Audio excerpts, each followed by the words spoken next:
Entra en el mundo del rock and roll, llena tus venas de metal. Dile a tu abuela, se acabó, que el rancho vamos a reventar. Muy buenas noches a todo el territorio podcast. Bienvenidos al Guateque Rock Show. Buenos días, buenas tardes, buenas noches. Saludos para todos ustedes, donde quiera que estén. Muchachos, el podcast de hoy.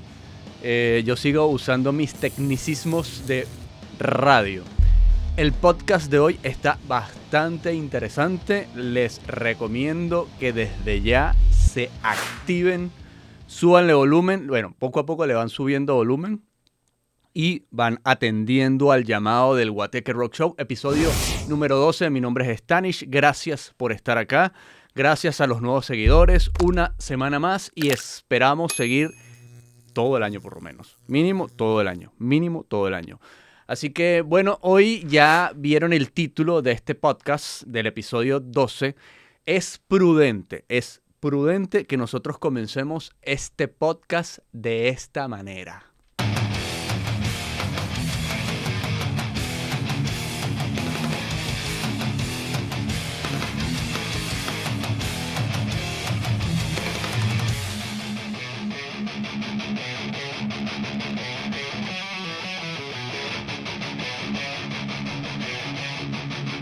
La música del diablo.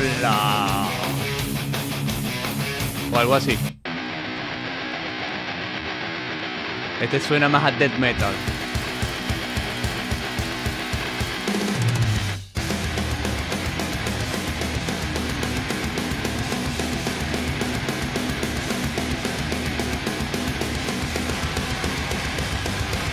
Siempre quise hacer esto, sinceramente. Así comenzaba el Guateque de la Mega, el programa de radio. Y que yo le pudiera colocar música al podcast con todo el tema de los derechos de autor, que la semana pasada me saltó el derecho de autor con uno de los temas de Pink Floyd que coloqué por allí, y YouTube me dijo, no. Veamos si ahora no me salta el derecho de autor, el derecho de autor, la música con derecho de autor. Creo que con esta no. He tratado de usar una nueva estrategia. He usado una nueva estrategia, mejor dicho. Hoy vamos a meternos en uno de esos mitos más polémicos, controversiales, persistentes, que hizo gritar muchas veces a pastores, a quemar discos en la calle, cerrar iglesias, y un montón de cosas que lamentablemente son unos mitos muy intensos que francamente para mí, yo creo que son ridículos en la historia del rock and roll. Y bueno, sí, les estoy hablando de estos estigmas o este estigma que es por qué el rock fue considerado música satánica. La pregunta sería, ¿fue por la música? ¿Fue por las portadas de los discos? ¿Fue por los miedos a la sociedad, a la evolución? En fin, mucha de esta historia se gesta y se va gestando desde los inicios del género, desde los inicios en sí de la evolución de la mezcla de diferentes géneros de los años 30, 40, y de aquí también se viene gestando toda esta idea de que esta es música satánica. Hoy vamos a explorar todos estos episodios porque hay muchas temporadas, es decir, está la era de los 50, los 60, los 70, los 80, incluso hasta los 90. Y el discurso, ¿no? O la retórica ha venido cambiando a medida que van pasando las etapas, ¿no? Pero a pesar de eso, siempre ha existido una especie de guerra en este tema, con el tema religioso, otras veces con el tema de la violencia y mucha tela que cortar en este tema. Pero hoy nos vamos a enfocar en el tema de lo satánico, que sí tiene una breve evolución a, temas Bueno, no es que tienen una... Juegan de la mano, ¿no? Digamos, juegan de la mano el tema del satanismo o la religión y el tema de la violencia y otras cosas. Bueno, agárrense que esta historia comienza y sí, bueno, yo creo que y creo que para mí esto es puro show business. Pero bueno, vamos a hacer una especie de recuento histórico. Primero, recordemos que nuestros abuelos, bueno, mi abuela me decía, hijo, esa música del diablo. Y yo me imagino que también de repente algunos de sus adultos mayores pudieron haber dicho eso en aquellos tiempos. Tenemos que plantarnos en los tiempos anteriores, los nuestros, los 80, de repente los 70, algunos los 90, pero estamos hablando 70, 80, cuando existe este tipo de discurso y que también no había esta globalización de información que hay hoy día. Toda esta, toda esta época de que tú te puedes enterar de todo rápidamente, de que tú en un instante puedes averiguar si algo es cierto o no es cierto, pero no mucha gente realmente lo hace. Sin embargo, sí puedes hacerlo. Hoy día se puede hacer. En aquellos tiempos, estamos hablando inclusive de los 50, 60, existía ya la radio, existía la televisión, pero una sola persona llegaba y difundía la información. Y todo lo que dijera esta persona era cierto. Nadie hacía una investigación. Y para investigar esto era mucho más complicado, ¿no?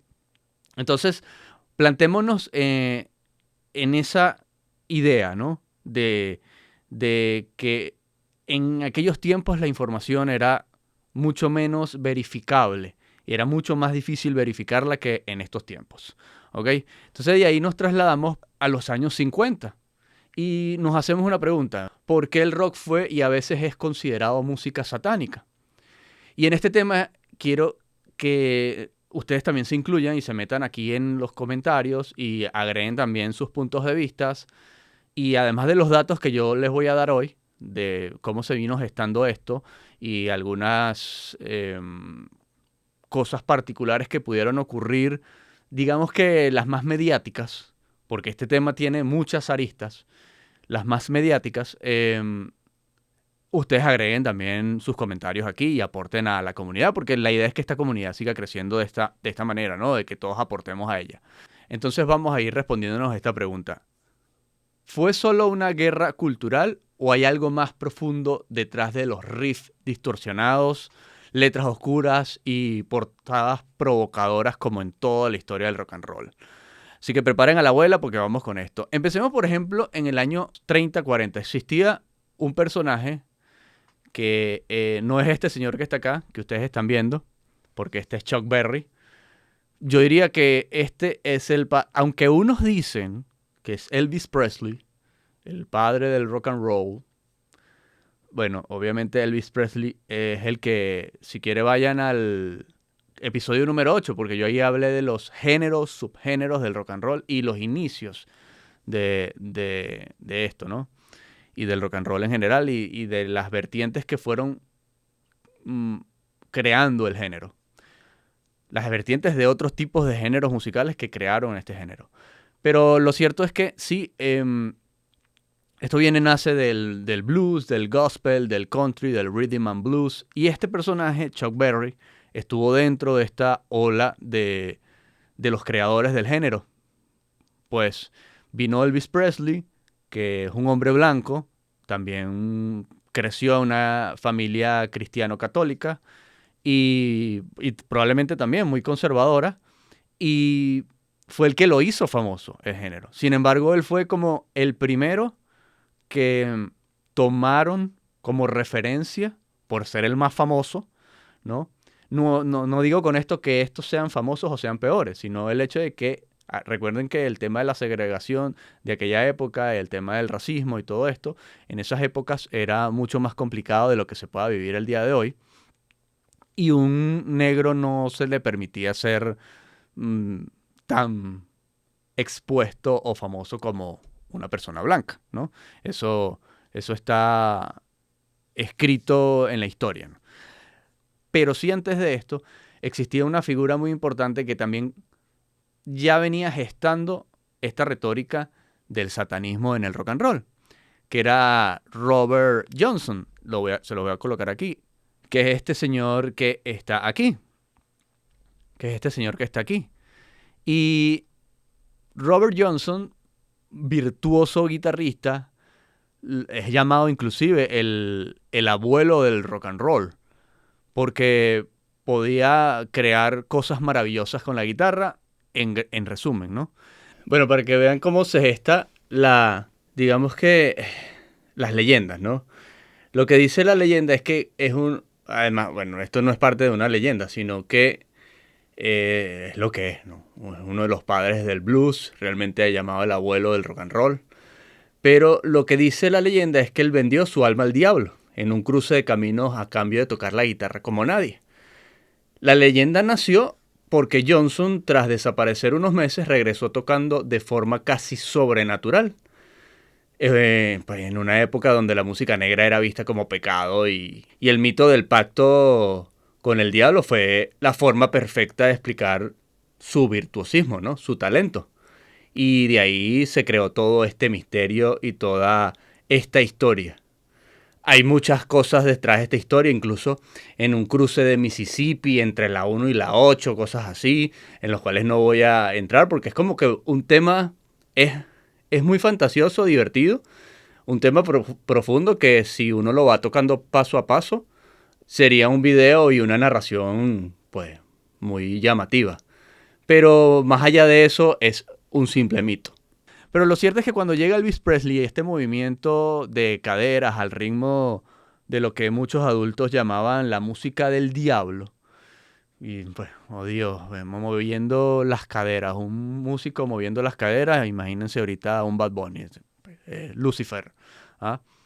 Entonces ellos decían, o en esa época se decía que eso era lujuria, eso era diabólico, eso era música del diablo, en fin. Elvis Presley, un agente del diablo con guitarra, dijo en algún momento un pastor en Mississippi en 1957. El rock con raíces, obviamente, del blues, del blues afroamericano, del gospel, del rhythm and blues, fue considerado sucio, sexual y total y absolutamente inmoral. Satánico, no, aún, pero ya se hablaba de música del diablo, ¿no? Ya se estaba creando este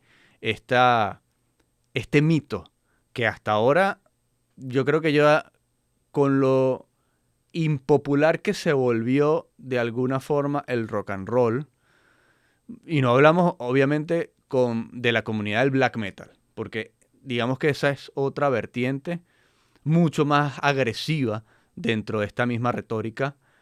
Sin embargo, al final, para mí, no deja de ser algo teatral. ¿Qué es lo que se busca con esto? Simplemente que ustedes creen su propia opinión, ¿no? Yo no voy a decir si sí o si no. Yo tengo mi opinión y obviamente digo que no, que es una burla, que simplemente es show business y todo lo demás. Pero a su vez,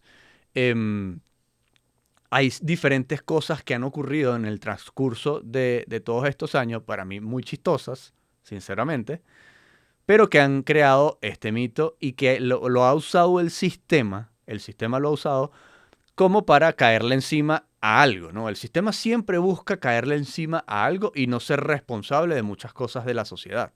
Y esto también, en esto también se ha venido afectando la música, pues en este caso el rock and roll. Y bueno, hoy día también otros tipos de géneros musicales. Pero yo sí, algunos géneros musicales de hoy día, yo diría que más que satanismo es la pérdida de la moral en general. Pero al final, ¿quiénes somos para juzgar? Es decir, si llega un sujeto como Ozzy Osbourne, y esto es muy cómico, y muerde un murciélago en la cabeza, eso es moral, está siendo inmoral. Ahí yo tengo otro comentario adicional, lo cierto es que no es tan así como se cree. sigamos en los 50 y ya vamos a llegar a ese tema de los 60, 70 y 80, ¿no? Y el tema de la mordida del murciélago. En esa época había un prejuicio racial que jugó un papel enorme. Asociar al afroamericano con lo pecaminoso no era raro en esa época.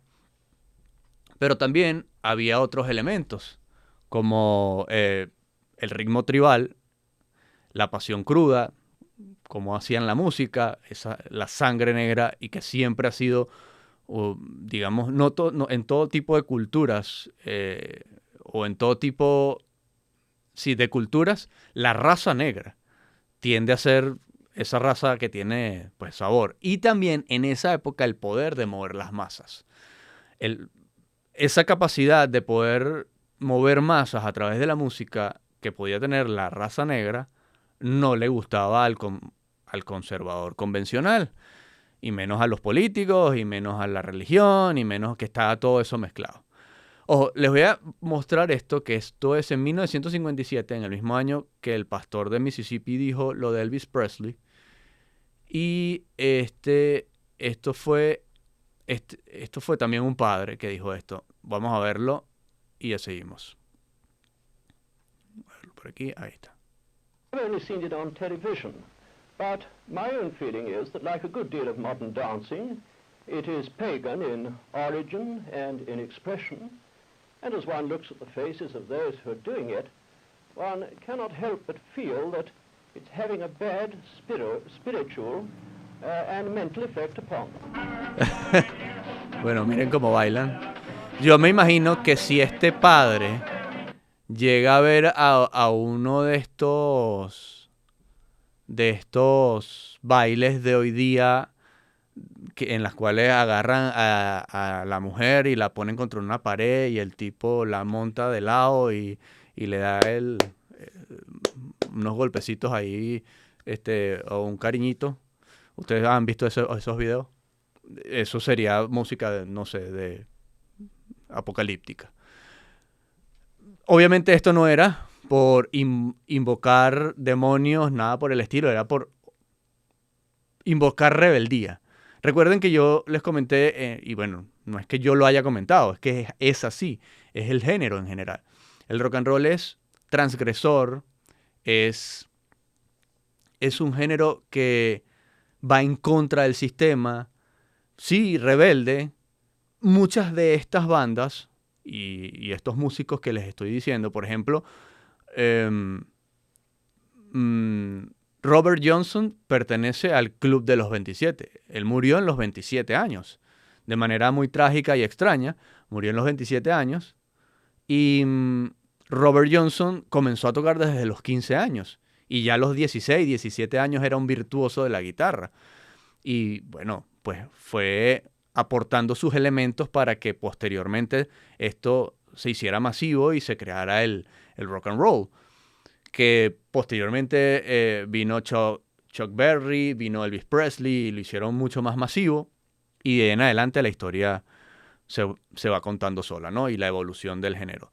Pero lo cierto es que son jóvenes y es parte de la rebeldía juvenil. Es preferible que no solamente jóvenes, son jóvenes y artistas. Y así es el arte. El arte es subjetivo. Y el arte muchas veces se expresa de maneras no muy convencionales y no muy conservadoras. De aquí vamos pasando a nada más y nada menos que los años 70. Y aquí la cosa de finales de los 60 y comienzos del año 70. O sea, entre mediados de los 60 y 70. Y aquí la cosa se comienza a poner un poquito más complicada. Porque vienen los de Birmingham de 1970. Un grupo de tipos que ninguno de nosotros conoce. Que empieza a hacer música oscura, espesa como la niebla, lenta, mucho más dura que la música del rock and roll. Y es aquí cuando nace el heavy metal y nada más y nada menos que Black Sabbath. Canciones como N.I.B. o War Pigs o Children of the Grave, que hablan de guerra, de muerte y de el diablo, aquí Ozzy Osbourne canta sobre hombres que ven al diablo, que ven a Lucifer y etcétera. Entonces ya aquí va tomando mucha más fuerza. Incluso ellos posteriormente tienen cosas que decir relacionadas con esto, que es lo que ya todos sabemos hoy día, en el año 2025, y más viendo todas las cosas que ocurren hoy día, y más inclusive, por ejemplo, músicos que dicen, no importa a veces la música, sino cómo te vistas. Ya estamos hablando de que eso existía también en los años 70, o la imagen que proyectes, ya eso existía también en los años 70, 60, 50, porque ya ahí había comenzado el marketing, ya ahí había comenzado esta batalla de ser el mejor, de darte a conocer, y igual, es parte de lo que es la humanidad, ¿no?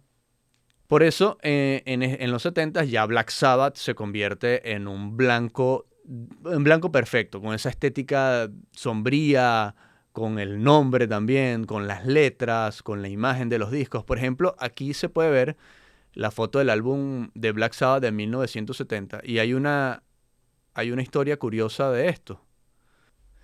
Bueno, en esta imagen que están viendo aquí, que es esta, muchos fans juraron ver la cara cambiar en la oscuridad, ¿no? Y lo cierto de esto es que era un efecto de impresión. Pero como ya el miedo estaba ahí, eso ayudó a los demás. Imagínense eso y a Ozzy Osbourne mordiendo al pedazo de loco este de Ozzy Osbourne mordiendo un murciélago. Y ah, ¿ustedes saben la historia del murciélago? Bueno, se las resumo. El murciélago, Ozzy Osbourne, prendió en LSD, prendió en LSD en el cerebro, ¿no? Él agarra al murciélago y él pensaba que era un murciélago de goma.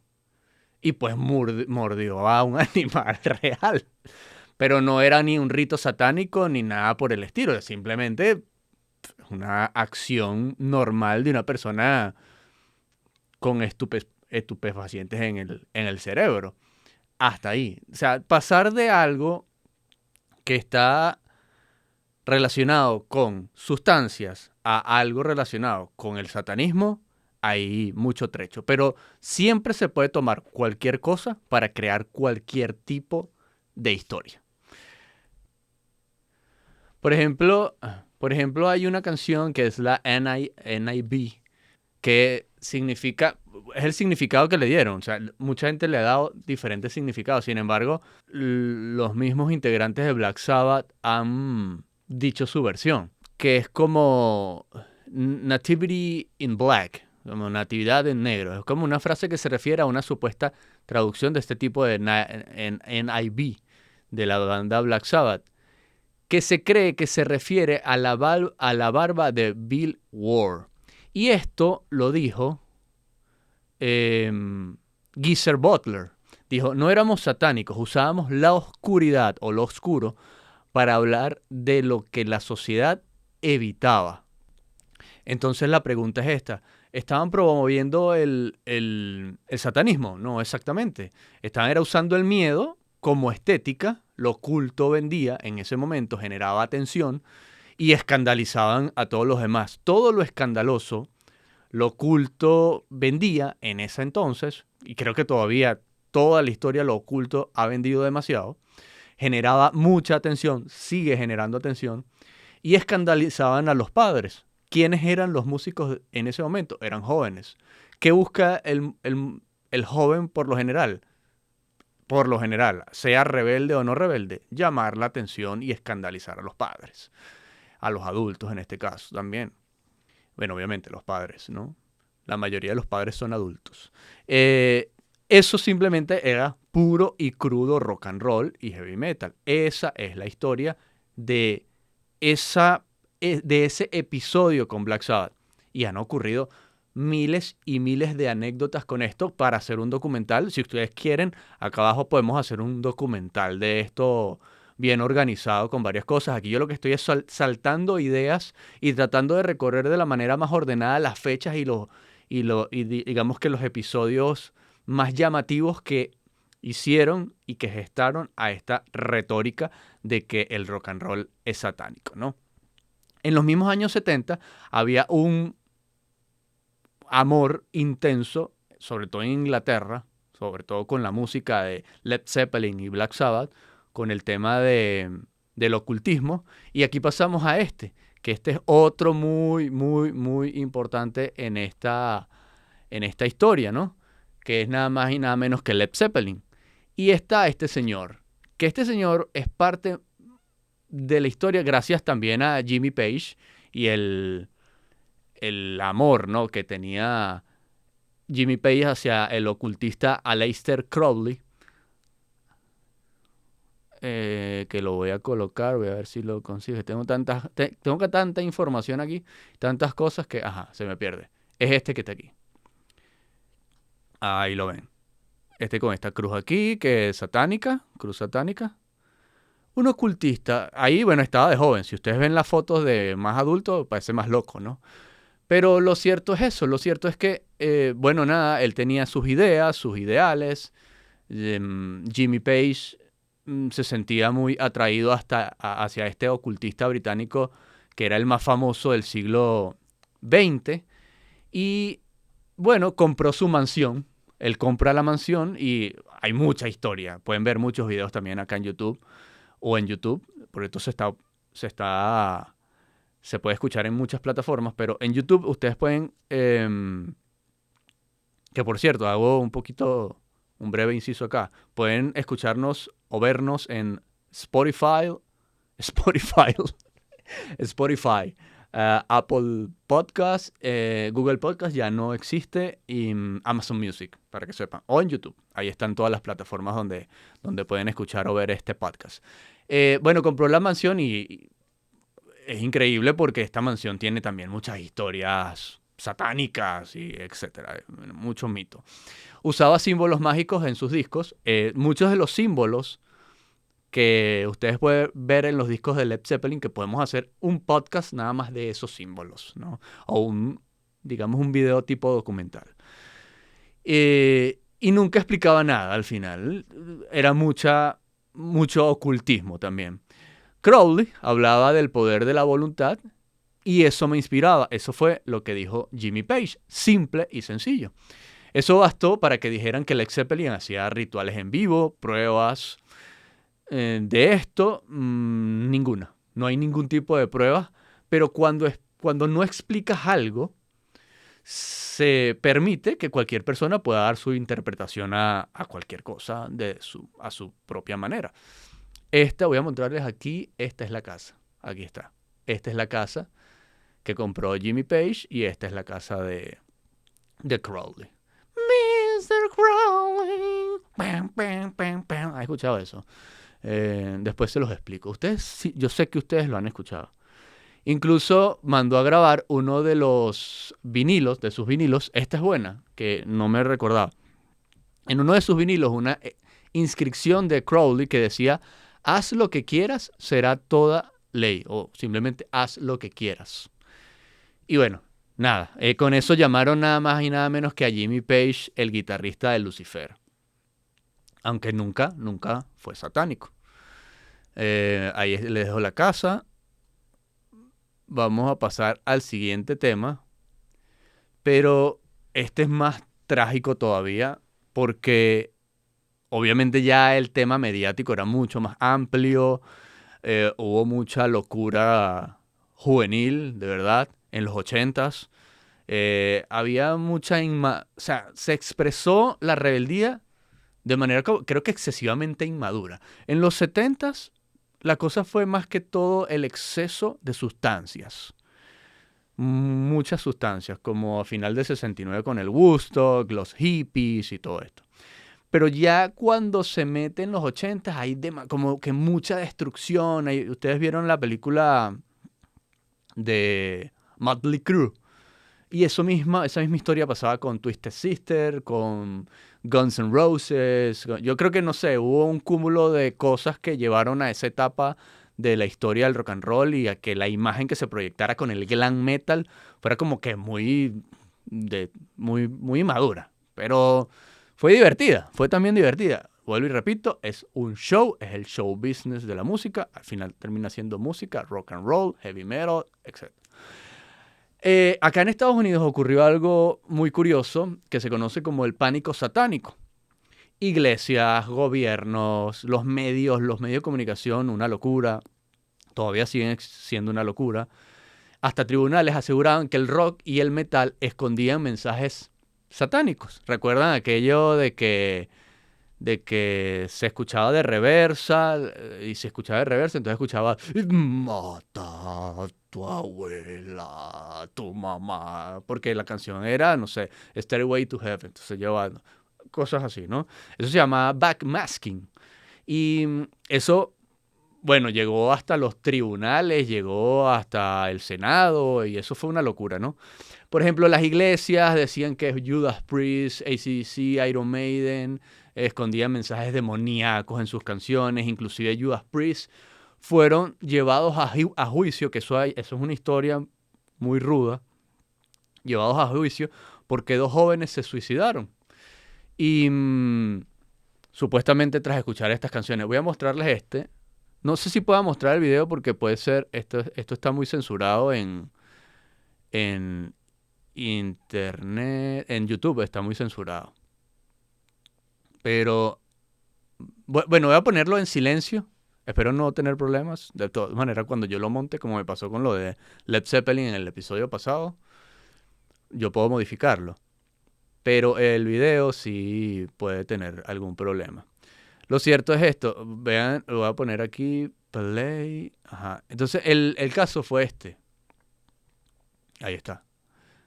Ahí está el video para que vean un pedacito de lo que era el juicio, ¿no? Judas Priest y su defensa en el caso del suicidio en diciembre de 1985, donde Raymond Belknap, sí, de 18 años, y James Vance, de 20, ebrios y hasta arriba de fumar, bueno, eso, decidieron tomar una escopeta y desvivirse, ¿no? Mientras escuchaban el álbum Stained Glass de los Priest, de Judas Priest. Belknap, estoy burda de ciego. Ajá. Belknap, es Belknap. Está complicado este apellido. Murió instantáneamente, pero Vance vivió, quedando desfigurado hasta fallecer 3 años más tarde. Y es horrible. Ustedes ven las fotos de este muchacho cómo quedó y no fue bonito. Bueno, la familia demandó a la banda Judas Priest, a la compañía discográfica, acusando a Judas Priest de tener mensajes subliminales referentes al suicidio en su tema. Nada más y nada menos que Better By You. Bueno, en fin. Aquí está un poco más de eso. Hay mucha información de eso y hay muchos videos, pueden buscarlo. Pero más o menos se los recuerdo. Y en el juicio, Rob Alford testificó diciendo, si quisiéramos mandar mensajes subliminales, los usaríamos para vender más discos, no para inducir suicidios. ¿Recuerdan la semana pasada que yo les dije también, dejando esta historia de lado, voy a pasar a esto, que yo les dije también que uno de los discos que deberían tener era el de Number of the Beast de Iron Maiden, que no les dije por qué. Ese fue el primer disco con el que grabaron, en el que grabaron con Bruce Dickinson, que es este que están viendo acá, este que están viendo en pantalla. Este disco, bueno, pueden ver la foto. Está un diablito, ahí está un diablito, el diablito, diablillo. Nosotros teníamos Diablito Underwood. Eso es un chiste de venezolano. Lo cierto es que este disco decía que, o la canción de este disco, que es The Number of the Beast, homónima del disco, te convierte en satanista, o escribir esta canción, le dijeron a Bruce Dickinson. Entonces él responde, supongamos que escribir sobre Superman, obviamente te convierte en kryptoniano, por escribir una canción llamada así The Number of the Beast, o el disco llamado The Number of the Beast. Lo cierto es que también ahí metieron a los Maiden, Alice Cooper, que usaba guillotinas y serpientes en vivo, fue llamado nada más y nada menos que satanista. Vamos a poner un video por acá de Alice Cooper, que está aquí. Vino en la estética de Alice Cooper. Este fue el primer emo del planeta. El primer, y miren, un abuelo, Alice Cooper va a tocar dentro de poco acá en Austin. Y ustedes ven este video y dicen, ¿qué le pasó a esa señora? La señora se vistió muy raro.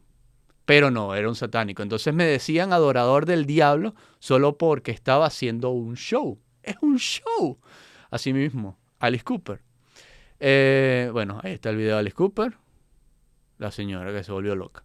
Pero está bien, es un show y es divertido, es música, es estética. Es el show business, es un show. Después de esto, también en estos episodios entre los 80, finales de los 80 y ya pegado en los 90, que en los 90 hay otra etapa y otro episodio bastante fuerte, ya con la etapa Marilyn Manson.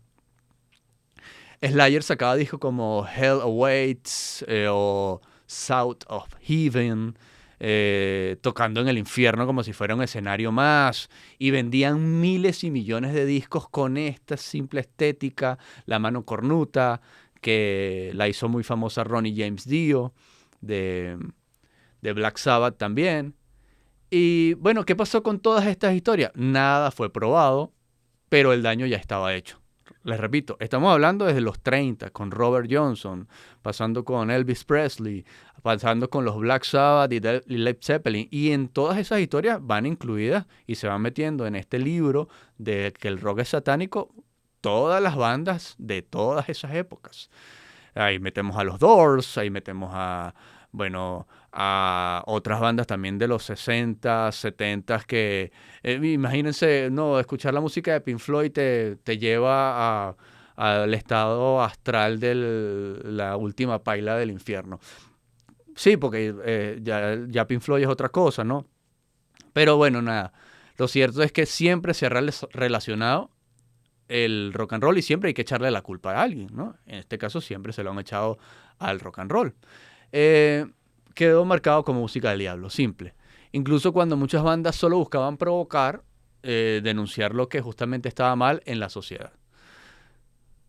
Y eso es algo que realmente es el mensaje del rock and roll, el antisistema, ¿no? E ir en contra de esas cosas dañinas y malas de la sociedad.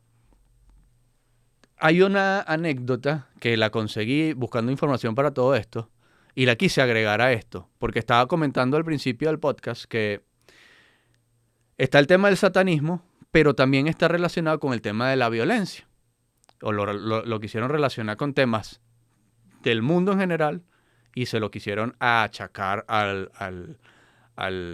rock and roll. Y es que en 1985 un grupo de madres fundó PMRC, pidiendo etiquetas, y eso ustedes lo pueden ver en muchos discos, que dicen Parental Advisory, que es como pendiente al padre, ¿no? Un aviso a los padres. En los discos de rock and roll, que tienes que colocarlo. Entonces, aquí viene el video, yo tengo este video por acá. Dee Snider fue al Senado para defender este caso, ¿no? Con camisetas sin mangas. Este caso y muchos casos en general, pero este como que explotó la cosa, ¿no? Y Dee Snider, de Twisted Sister, fue al Senado con una camiseta sin mangas y dejó callados a todos. No hay nada oculto en nuestras letras.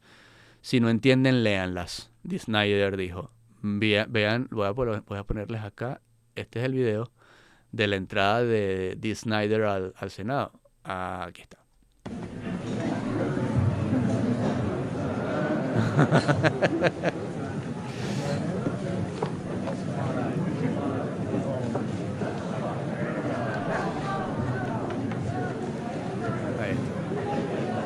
Take the center, B.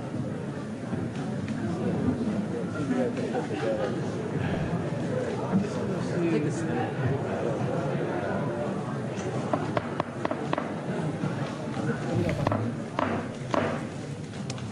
Mr. Snyder, thank you for being here. Bello, bello, hermoso. Este esta nota está cool. Fue el día que Dee Snider de Twisted Sister humilló al Congreso de Estados Unidos. Dee Snider se presentó frente al Senado de Estados Unidos para defender el rock de la censura que los políticos querían imponer. Bueno, seguimos pasando episodios y aquí les sigo mostrando algunas cosas. Tenía anotado por aquí lo de Ozzy Osbourne, ya se los comenté, que quería tener todo esto anotado para recordar muchas cosas que han pasado, ¿no? Y bueno, han pasado millones, pero estoy tratando de nombrarles como que las más resaltantes en toda esta historia de la gestión de lo que llevó a que se pensara o que se dijera que el rock and roll es satánico. El dios de los locos. Ese es un chiste interno del Guateque. Creo que se los expliqué en el primer episodio del Guateque Rock Show. Del Guateque, sí, el Rock Show. Que el murciélago era de goma. Pasemos a los 90s. Llegamos a los 90s y está MTV. Está MTV en su pleno apogeo y MTV no tenía ningún tipo de filtro para lo que es ahora la comunidad de cristal. Eso no existía filtro.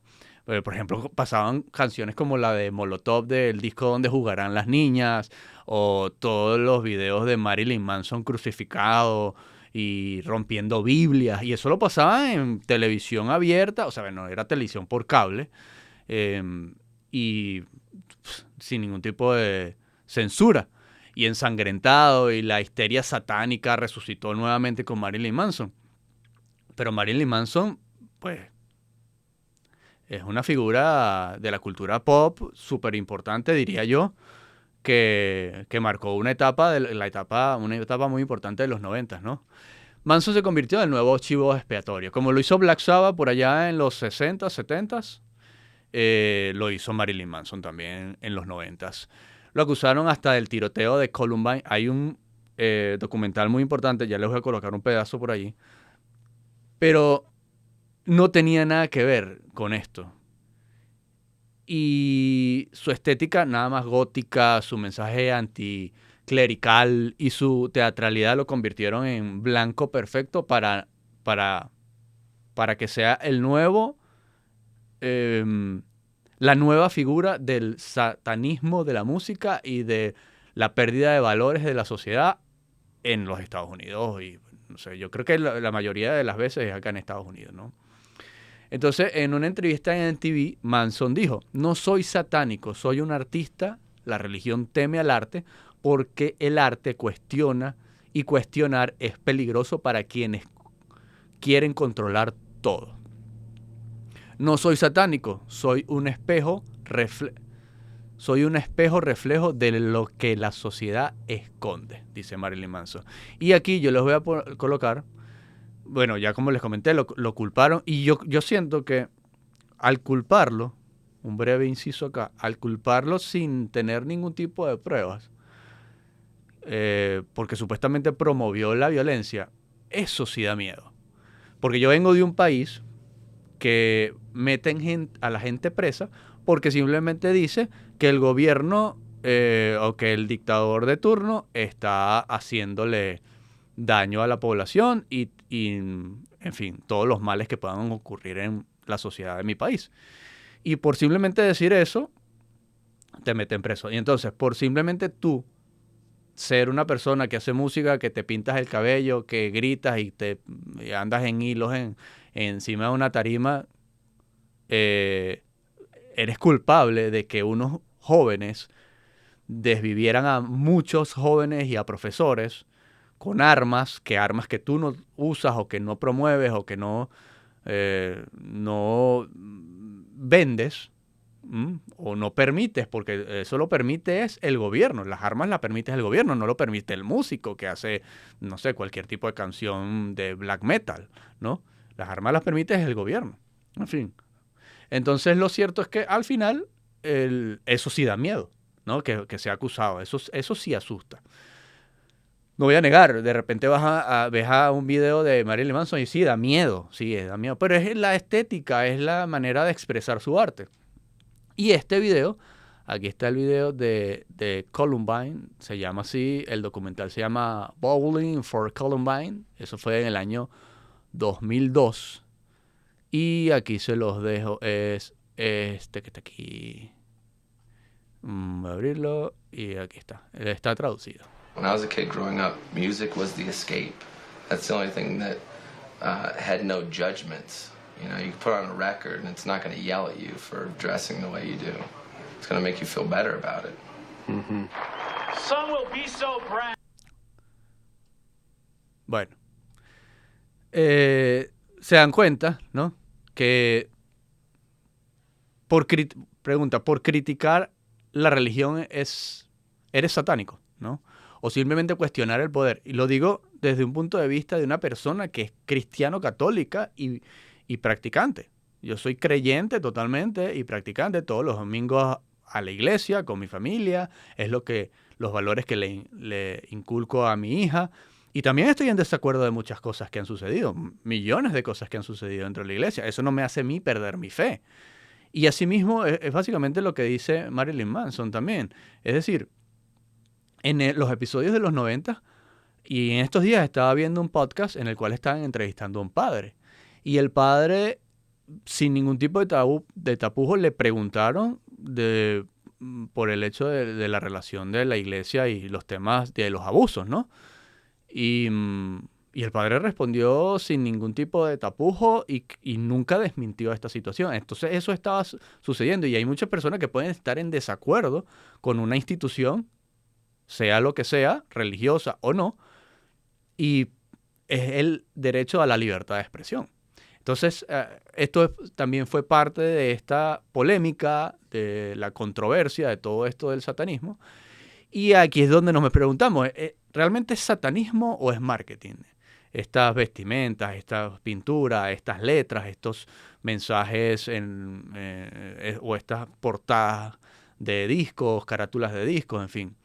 Aquí podemos ver, por lo menos les puedo mostrar, aquí hay muchas carátulas de discos, como esta, como esta, como esta, como esta, como esta.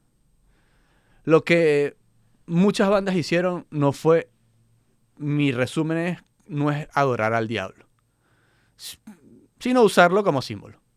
¿Como símbolo de qué? De rebeldía, de antiautoridad, de libertad. Lo que les dije, el rock and roll es antisistema, es transgresor, disruptivo. Ese es el mensaje del rock and roll, que con los años se ha venido civilizando, pero a su vez dentro del mismo hay un tema, hay una historia y hay un mensaje, que es el mensaje de la música juvenil. Punto. Es música que se creó y la crearon los jóvenes y que muchos han sido salvados a través de esa misma música. Inclusive muchos adultos y muchos ancianos, viejos, abuelos se han permitido seguir con ese espíritu juvenil gracias a esta misma música. Por ejemplo, Alice Cooper, Kiss, Iron Maiden, todos usaron símbolos satánicos en sus discos como parte de un show, porque al final del día el rock es un espectáculo. Ese es mi mayor resumen. Nada vende más discos o vende más en general, discos, contenido, que lo prohibido.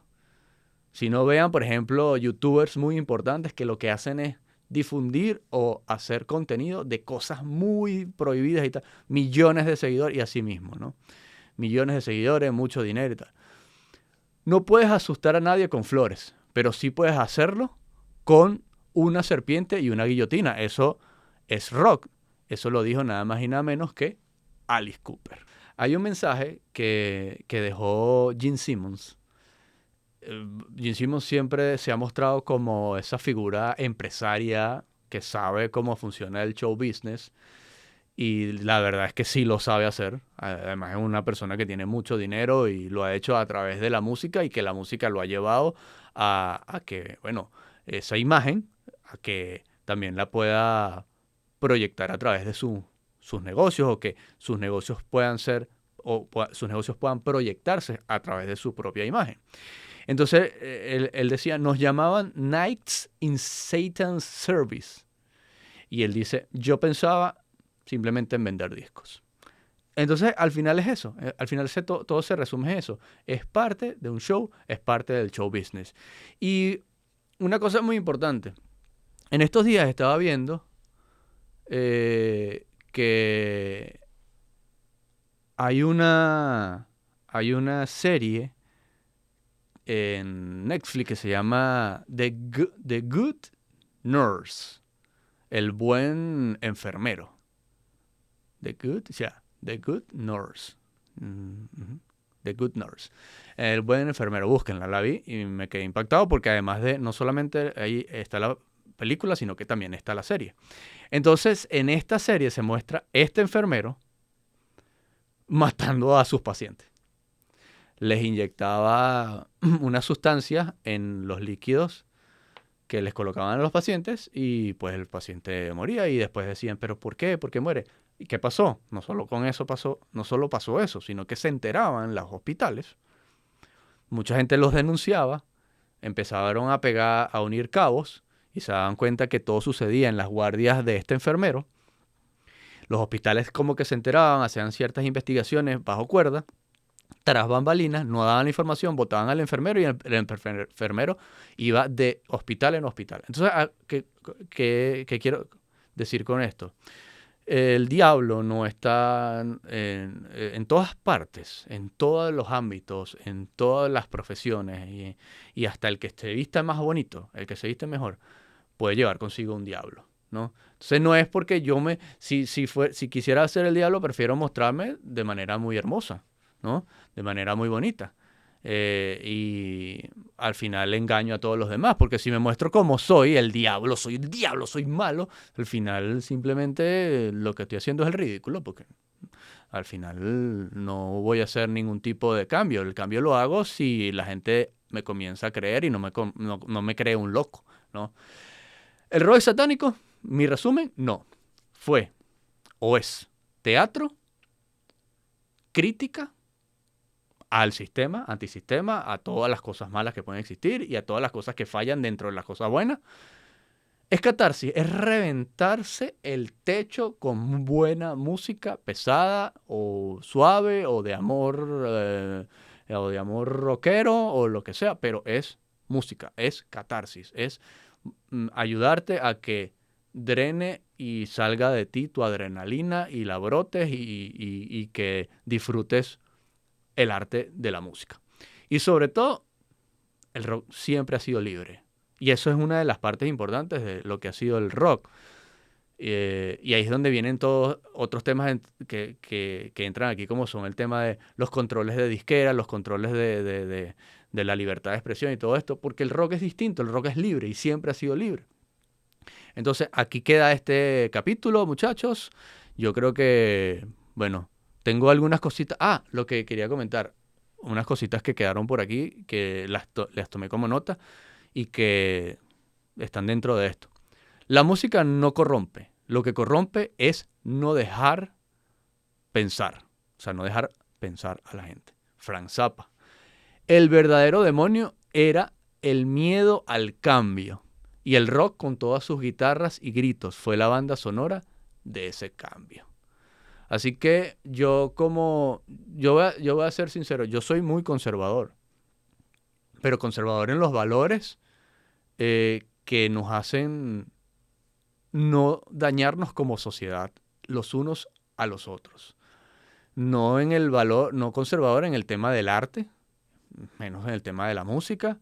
Cada quien es bienvenido con su arte, bienvenido como sea, como venga, siempre y cuando no le haga daño a los demás. Cada quien decide qué escuchar o qué no escuchar y cada quien es dueño de sus propias decisiones. No porque alguien te dice, mata a este, tú lo vas a matar, porque cada quien es dueño de su propia decisión. Bueno, es algo muy polémico, es algo muy controversial, pero bueno, así pensamos muchos, así pienso yo también. ¿Y ustedes qué opinan? Los comentarios está para que ustedes opinen, para que compartan allí lo que piensan, lo que puedan agregar a este tema. Y este episodio está largo. Así que, muchachos, sin más me despido. Gracias. Ya saben, suscríbanse, comenten aquí abajo, dejen su like siempre. La mayoría de los seguidores que escuchan esto no dejan un like. Dejen el like. Entraron al video, dejen el like. Bueno, si no les gusta, obviamente no hagan nada, pues, pero si les gusta, dejen el like. Yo les estoy recordando, nada más les estoy recordando lo que tienen que hacer. Si no se han suscrito, suscríbanse y nos pueden seguir en cualquiera de las plataformas, Spotify, Apple Podcasts, Amazon Music o acá en YouTube. Yo soy Stanish, esto fue el Guateque Rock Show. Vayan a reventar el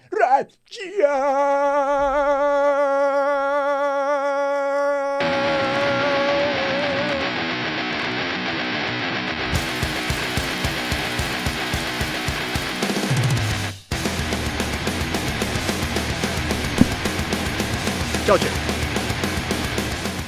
Entra en el mundo del rock and roll, llena tus venas de metal. Dile a tu abuela, se acabó, que el rancho vamos a reventar.